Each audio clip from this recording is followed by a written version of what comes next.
আজকের এই জাতীয় মহাসমাবেশে এখন গুরুত্বপূর্ণ বক্তব্য রাখবেন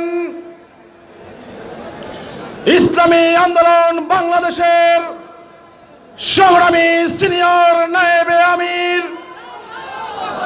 আজকের এই মহাসমাবেশ বাস্তবায়ন কমিটির সংগ্রামী আহ্বায়ক আলহাজ হযরত মাওলানা মুফতি সৈয়দ মোহাম্মদ ফয়জুল করিম শেখে সরবরাই। আলহাজ হযরত মাওলানা মুফতি সৈয়দ মোহাম্মদ ফয়জুল করিম শেখে সরবরাই।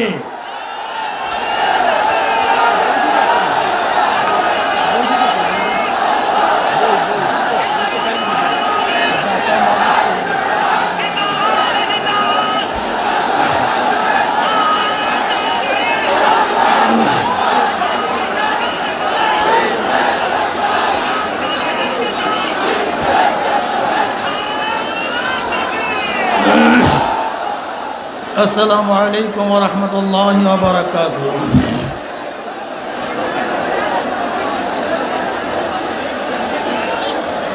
নাহমাদু ওয়া নুসাল্লি আলা রাসূলিল কারীম, আম্মা বাদ।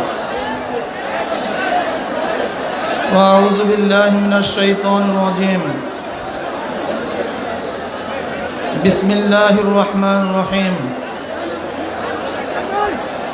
لا يغير ما بقوم حتى يغيروا ما بأنفسهم. صدق الله العظيم. وقال رسول الله صلى الله عليه وسلم: من رأى منكم منكرا فليغير بيده فإن لم يستطع فبلسانه فإن لم يستطع بقلبه وذلك أضعف الإيمان. رواه مسلم. সবাই দুরূদ শরীফ আল্লাহুম্মা সাল্লি আলা সাইয়্যিদিনা ওয়া নাবিয়িনা ওয়া শাফিঈনা ওয়া হাবিবিনা মাওলানা মুহাম্মদ সাল্লাল্লাহু আলাইহি ওয়া আলা আলিহি ওয়া আসহাবিহি ওয়া বারাকা সাল্লাম। ইসলামী আন্দোলন কর্তৃক আয়োজিত আজকে এই জনসমুদ্রের সম্মানিত সভাপতি, এদেশের সেরে তাজ, মানুষের আস্থাভাজন, অবিসংবাদিত নেতা পীর সাহেব চরমনাই দামাত বারকাতুহুল আলিয়া, কেন্দ্রীয় নেতৃবৃন্দ,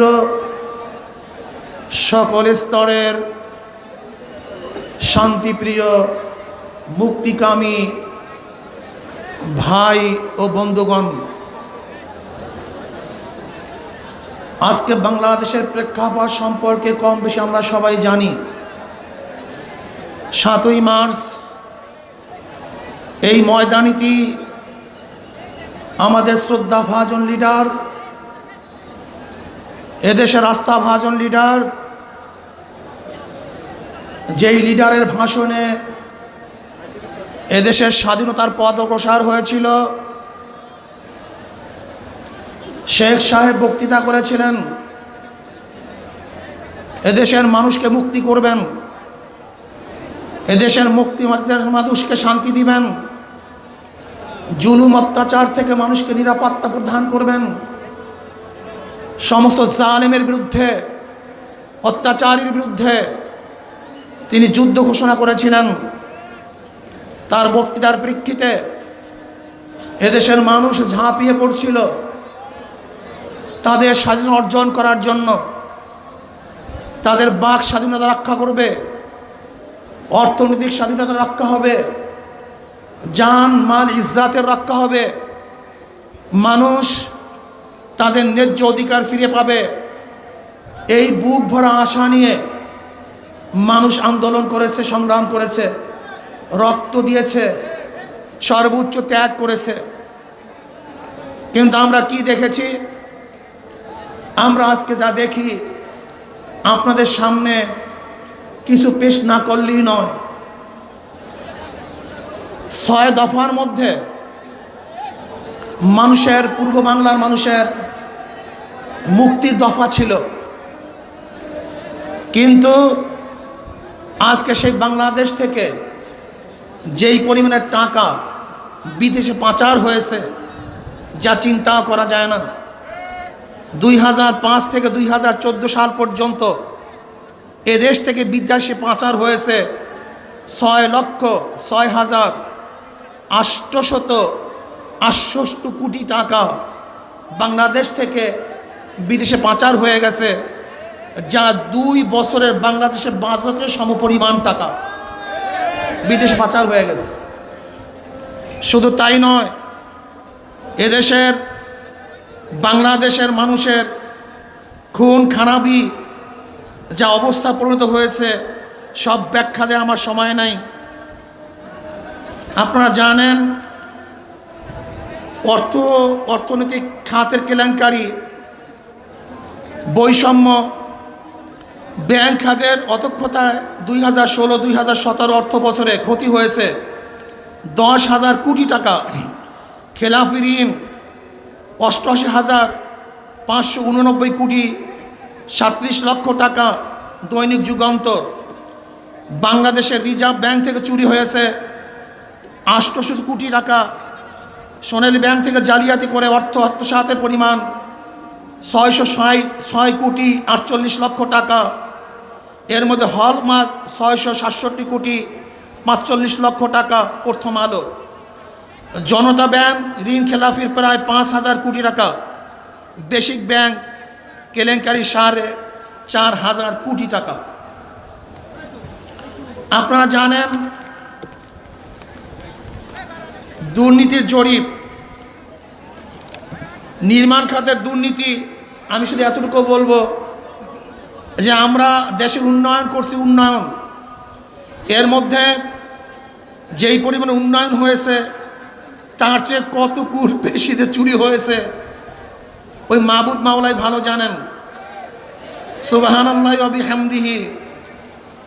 আমাদের দেশে 1 কিলোমিটার নির্মাণ ব্যয় হয়েছে 180 কোটি টাকা, আর সেখানে ক্যালকাটায় ভারতে মাত্র ব্যয় হয় 14 কিলোমিটার দীর্ঘ ফ্লাইওভার ব্যয় হয় 392 কোটি। প্রতি কিলোমিটার ব্যয় হয় 48 কোটি টাকা, আর আমাদের সেখানে ব্যয় হয় 180 কোটি টাকা। যেখানে কলকাতায় ব্যয় হয় 48 কোটি টাকা, আমাদের ব্যয় হয় 180 কোটি টাকা। সম্প্রতি চীন 100 কিলোমিটার দীর্ঘ 5টি ফ্লাইওভার নির্মাণে প্রতি কিলোমিটার ব্যয় হয়েছে 50 কোটি টাকা। মালয়েশিয়ায় ব্যয় হয়েছে 10.5 কিলোমিটার দীর্ঘ 5টি ফ্লাইওভার নির্মাণে কিলোমিটার প্রতি ব্যয় হয়েছে 57 কোটি টাকা, আর সেখানে আমাদের ব্যয় হয়েছে 180 কোটি টাকা। কি বলবো, বাংলাদেশে প্রতি কিলোমিটার রাস্তা করতে খরচ 94 কোটি টাকা, অথচ ভারতে 10 কোটি, চীনে 10 কোটি, আর আমাদের বাংলাদেশে 1 কিলোমিটার রাস্তা ব্যয় করতে খরচ হয় 94 কোটি টাকা, আর ভারতে হয় 10 কোটি, চীনে হয় 10 কোটি, আর আমাদের দেশে হয় 94 কোটি টাকা। বেকারত্ব, বিচার বিভাগের 31% মানুষ মনে করে যে বিচার ব্যবস্থার দুর্নীতি হয়। টিআইবি 2018 সালের তথ্য মতে সারা দেশে মামলার সংখ্যা 34,53,353। প্রধান বিচারপতি নিয়োগে জ্যেষ্ঠতা লঙ্ঘন করা হয়েছে 15 বার। ক্রস ফায়ারে মৃত্যু হয়েছে এই পর্যন্ত 2286 জন। বিএনপির আমলে 834 এবং আওয়ামী লীগের আমলে 1322। বিচার বহির্ভূত হত্যা হয়েছে 2001 থেকে 2018 পর্যন্ত 3,209। বিএনপির আমলে 1199, আওয়ামী লীগের আমলে 1677টি। রাজনৈতিক সন্ত্রাস ও সহিংসতায় খুন 2001 থেকে 2018 পর্যন্ত 4,809। বিএনপির আমলে 2722, আওয়ামী লীগের আমলে 1958। আওয়ামী লীগের অভ্যন্তরীণের কোন্দলে খুন হয়েছে 2009 থেকে এই পর্যন্ত 385 জন খুন। সীমান্ত হত্যা, গত 18 বছরে সীমান্তে ভারতীয়রা আমাদের দেশের জনগণকে হত্যা করেছে 1136 জনকে। ভারতের পানি সন্ত্রাস, বাংলাদেশের 54টি নদীর উৎপত্তি ভারতে, ভারত তার 47টি বাঁধ দিয়ে ফেলেছে। কেবল উত্তর পূর্ব ভারতেই নির্মিত হয়েছে 160টি বাঁধ বা ব্যারেজ। 1971 সালে আমাদের নৌপথ ছিল 24,000 কিলোমিটার, আর এখন বর্ষায় 6,000 কিলোমিটার, শুকনো মৌসুমে মাত্র 2400 কিলোমিটার। অথচ 1971 সালে আমাদের নৌপথ ছিল 24,000 কিলোমিটার, সেখান থেকে শুকনার মৌসুমে মাত্র 2,400 কিলোমিটার বাকি আছে, আর সমস্ত নদী মরে গেছে। বাণিজ্য ঘাটতি, আজকে ভারত আমাদেরকে বন্ধু মনে করে, অথচ ভারতে আমাদের মাল ঢুকাতে গেলে সবচেয়ে বেশি শুল্ক দেওয়া লাগে। ভারতের সাথে বাণিজ্য ঘাটতি $5 কোটি আমাদের সাথে ভারতের বাণিজ্য ঘাটতি। অথচ দক্ষিণ এশিয়া বাংলাদেশের সাথে সবচেয়ে বেশি বাণিজ্য ঘাটতি ভারতের সাথে। আমি বলতে চাই, আজকে বাংলাদেশ মানুষ স্বাধীন করেছিল বৈষম্যতা দূর করার জন্য, মানুষের অধিকারকে ফিরিয়ে দেওয়ার জন্য। পশ্চিমারা পূর্ব পাকিস্তানের মানুষকে তাদের অধিকারকে ফিরিয়ে দিতে পারে নাই, তাদের চাকরির ন্যায্য অধিকার ফিরিয়ে দিতে পারে নাই, অর্থনৈতিক বৈষম্য তারা রক্ষা করতে পারে নাই। আজকে বাংলাদেশের মানুষ তাদের বৈষম্য থেকে দূর করতে গিয়ে এদেশের মানুষের কাছে যা কিছু আছে সব নিয়ে ঝাঁপিয়ে পড়ছিল। 69-এ পশ্চিমাদের বিরুদ্ধে বাংলাদেশের মানুষ গণ আন্দোলন করেছে। 70 নির্বাচনে ওদের দাঁত ভাঙ্গা জবাব দেওয়ার জন্য 313 সিটের মধ্যে শুধু আওয়ামী লীগকেই 167টা সিট দিয়েছিল এদেশের মানুষ। পশ্চিমবঙ্গ পাকিস্তান থেকে আওয়ামী লীগ একটা সিট না পেলেও কিন্তু বাংলার পূর্ব পাকিস্তান থেকে 160টা সিট আওয়ামী লীগকে উপহার দিয়েছিল এদেশের মানুষ। শেখ সাহেব তার আত্মজীবনীতে নিজেই বর্ণনা করেন, আমি নির্বাচনে অংশগ্রহণ করেছি, আমার প্রতিপক্ষ স্পিড বোট, গাড়ি, টাকা, অর্থ নিয়ে তারা ভোট কালেকশন করে আমার সাথে হেরেছেন। বাংলাদেশের মানুষ 10,000 ভোট বেশি দিয়ে আমাকে নির্বাচিত করেছে। আমি প্রশ্ন করতে চাই, দেখেন যেই আওয়ামী লীগের উত্থান হয়েছে গণমানুষের ভোটের ভিত্তিতে, গণমানুষ ভোট দেওয়ার কারণেই 70-এর নির্বাচনে আওয়ামী লীগ অখণ্ড দেশের পশ্চিম এবং পূর্ব পাকিস্তানের প্রাইম মিনিস্টার হওয়ার মতো যোগ্যতা রাখছিলেন। কিন্তু ভোটের অধিকার পশ্চিমা রক্ষা করতে না পারার কারণে, এই মর্যাদা দান করতে না পারার কারণে আমাদের দেশের মানুষ ওদের বিরুদ্ধে ঝাঁপিয়ে পড়ছিল, আন্দোলন করেছে, সংগ্রাম করেছে, এ দেশের মধ্যে লাল সবুজের পতাকা উড্ডয়ন করেছে। আমি বিশ্বাস করি আজকেও যদি আওয়ামী লীগ সরকার বাংলাদেশের মানুষের ভোটের অধিকার, ভোটের মর্যাদা রক্ষা করতে না পারেন, তাহলে বাংলাদেশের মানুষ আর একটা আওয়ামী লীগের বিরুদ্ধে আন্দোলন করবে, সংগ্রাম করবে, বিপ্লব করবে। সেই আন্দোলনের ভিত্তিতে বাংলাদেশ থেকে আওয়ামী লীগ হতে বাধ্য হবে, এদেশের মানুষ ইনসাফ ভিত্তিক সরকার কায়েম হবে। প্রিয় ভাইয়ের আমার, আজকে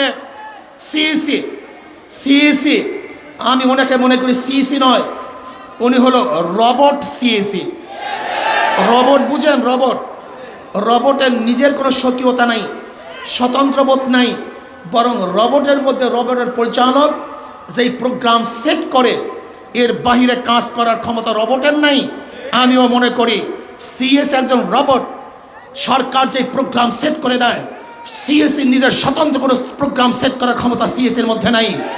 কাজে রবট কিন্তু সেটি বাংলাদেশের মানুষ চায় না, বরং সিএসিকে পরিবর্তন করে নিরপেক্ষ এবং সিএসির মাধ্যমে বাংলাদেশের নির্বাচন, আগামী নির্বাচন বাংলাদেশের মানুষ চায়। ইভিএম, ইলেকট্রনিক ভোটিং মেশিন, আমি বলি ইভিএম ইলেকট্রনিক ভোটিং মেশিন নয়, বলো ইলেকট্রনিক বাটপারি মেশিন। ইভিএম ইলেকট্রনিক বাটপারি মেশিন। এই ইলেকট্রনিক বাটপারি মেশিন দিয়ে বাংলাদেশের মানুষ আগামী নির্বাচনে ভোট করতে দেবে না, বরং ইভিএম এর পরিবর্তে আমাদেরকে যেইভাবে নির্বাচন সুস্থ হয় সেইভাবে নির্বাচন উপহার দিতে হবে।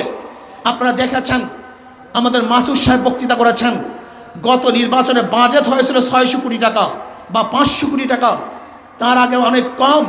আর এই বছর শুধু নির্বাচন কমিশন ইভিএম ক্রয় করার জন্য প্রস্তাব করেছেন প্রায় 4000 কোটি টাকা, প্রায় 4000 কোটি টাকা। তোমার বাবার টাকা, তোমার দাদার টাকা, বাংলাদেশের ঘাম ছড়ানো টাকা দিয়ে কৃষক শ্রমিকের টাকা চুরি করে আত্মসাৎ করে বাংলাদেশ আমরা সহ্য করবে না। কত ধানে কত চাউল, প্রত্যেকটা টাকার হিসাব দেওয়া হবে। ভাইরা আমার, আজকে বাংলাদেশের মানুষ নতুন মুক্তি চায়, তারা বাঁচতে চায়। এই দুই দলের চাতাকল থেকে মানুষ মুক্তি পেতে চায়। আমরা দেখেছি গত বিএনপির জনসভায় এখান থেকে বক্তারা বক্তব্য দিয়েছেন, যদি শয়তানের সাথে জোট করতে হয় তাহলে আমরা জোট করব, শয়তানের সাথেও যদি জোট করতে হয় আমরা জোট করব। শয়তানের সাথে জোট করবেন কি শয়তানি করার জন্য? হ্যাঁ, আপনারা শয়তানের সাথে কেন জোট করবেন? শয়তানি করার জন্য। ওই শয়তানদের সাথে জোট করা শয়তানদেরকে বাংলাদেশের মানুষের ক্ষমতায় নেবে না। বিএনপি কি কারো ক্ষমতায় যাবেন? আপনার ক্ষমতায় যাওয়ার কেন দরকারটা কি? আপনি কি করবেন? 2001-এ আপনাকে আমরা ক্ষমতায় নিয়েছিলাম, 91-তেও ক্ষমতায় নিয়েছিলাম, পারমানেন্স ভালো দেখাতে পারেন নাই, ব্যর্থ হয়েছেন। এই ব্যর্থ বিএনপিকে দ্বিতীয়বার বাংলাদেশের মানুষ আর ক্ষমতায় নেবে না। আর বর্তমানে আওয়ামী লীগের অবস্থা আমরা সবাই জানছি, দেখছি। আজকে বাংলাদেশের মানুষের মুখের উপরে, জবানের উপরে, তাদের সমস্ত শক্তির উপরে, স্বাধীনতার উপরে আজকে আওয়ামী লীগ যে স্টিম রোলার চালাচ্ছে, আজকে মানুষের বাক শক্তি বন্ধ করেছে, আজকে মানুষের স্বাধীনতা হরণ করেছে, আজকে ধর্ষণের মহড়া ঘটাচ্ছে, আজকে মানুষ গুম হচ্ছে, খুন হচ্ছে। মানুষ নিরাপদে ঘরে যেতে পারবে কি পারবে না তা নিয়ে মানুষ শঙ্কিত। এই নির্যাতনের মধ্যে, জেলের মধ্যে আবদ্ধ আমরা থাকতে চাই না। বাংলাদেশের স্বাধীনভাবে করতে চাই, স্বাধীনভাবে আসতে চাই। ভাইয়েরা আমার, বাংলাদেশের মানুষ, আজকে মানুষ সজাগ হয়েছে। আজকে মানুষ ওই বিদেশিদের গোলামি করবে না। কয়েকদিন আগে বিজেপির এমপি মিস্টার শামী সাহেব আপনি বক্তব্য দিয়েছেন বাংলাদেশকে দখল করবেন, বাংলাদেশকে দখল করার হুমকি দিয়েছেন। কিন্তু আমি পরের দিন পত্রিকায় খুব খুঁজেছি, দেখিনি কেউ এর প্রতিবাদ করে কিনা। না, আওয়ামী লীগ এর প্রতিবাদ জানায় নাই, বিএনপিও তার প্রতিবাদ জানায় নাই। আমার তো মনে হয় যদি আমেরিকার কোনো এমপি বা জনগণ বাংলাদেশকে দখল করার হুমকি দিত তাহলে মনে হয় যেন গোটা বাংলাদেশ জাগ্রত হয়ে যেত যে ওদেরকে প্রতিহত করো, ওদের মোকাবিলায় ঝাঁপিয়ে পড়ো। কতই না বক্তব্য শুনতাম। কিন্তু এখন যেহেতু দাদুরা বাংলাদেশ দখল করার হুমকি দিয়েছে, এখন আর কার কোনো কথা নেই। হ্যাঁ, আপনারা ভারতের গোলামি করতে পারেন, আপনারা ভারতের দালালি করতে পারেন, আপনারা ভারতের দিল্লির পাও চেটে ক্ষমতায় আসার স্বপ্ন দেখতে পারেন, কিন্তু এদেশের মানুষ ভারতের গোলামি করবে না, এদেশের মানুষ ভারতের দালালি করবে না। এদেশের মানুষ তাদের দেশকে রক্ষা করার জন্য তারা জীবন দেবে, রক্ত দেবে ইনশাআল্লাহ। এই বাংলাদেশের স্বাধীনতাকে অক্ষুণ্ণ রাখবে ইনশাআল্লাহ। ভাইয়ের আমার, কাজে আগামী নির্বাচন এদেশের মুক্তি নির্বাচন, আগামী নির্বাচন এদেশের মানুষ স্বাধীনতা কামী মানুষের স্বাধীনতা নির্বাচন। আগামী নির্বাচনে ইনশাআল্লাহ হাত পাকা পুট্টিকে ভোট দিয়ে এদেশের মানুষ আর নতুন বাংলা দেখবে না, সোনার বাংলা দেখতে চায় না, সবুজ বাংলার প্রয়োজন নাই। ডিজিটাল বাংলার সমস্ত খেলা শেষ হয়ে গেছে। আগামী বাংলা হবে ইসলামের বাংলা, আগামী বাংলা হবে হাত পাকার বাংলা, আগামী বাংলা হবে ইসলামী আন্দোলনের বাংলা, আগামী বাংলা হবে বিশ্বের জার্মানের বাংলা ইনশাআল্লাহ। কাজে আসুন সম্মিলিতভাবে সবাই একত্রিত হয়ে আগামী নির্বাচনে ইসলামের পক্ষে হাত পাক প্রত্যেককে বিজয় করার জন্য আজকে থেকে যার যা কিছু আছে সব নিয়ে ঝাঁপিয়ে পড়তে রাজি আছি ইনশাআল্লাহ। তাহলে আসুন আল্লাহ পাক রব্বুল আলামিন আগামী নির্বাচনে ইসলামী আন্দোলন বাংলাদেশের হাত পাকা প্রত্যেকে বিজয় করেন, সমস্ত জোট এবং ঝুটকে তার মোকাবেলা করে ইসলামকে বিজয় করার তৌফিক আল্লাহ পাক আমাকে এবং আমাদের সবাইকে দান করেন। আমা আলাইনা ইল্লাল বালাগ। আসসালামু আলাইকুম ওয়া রাহমাতুল্লাহ।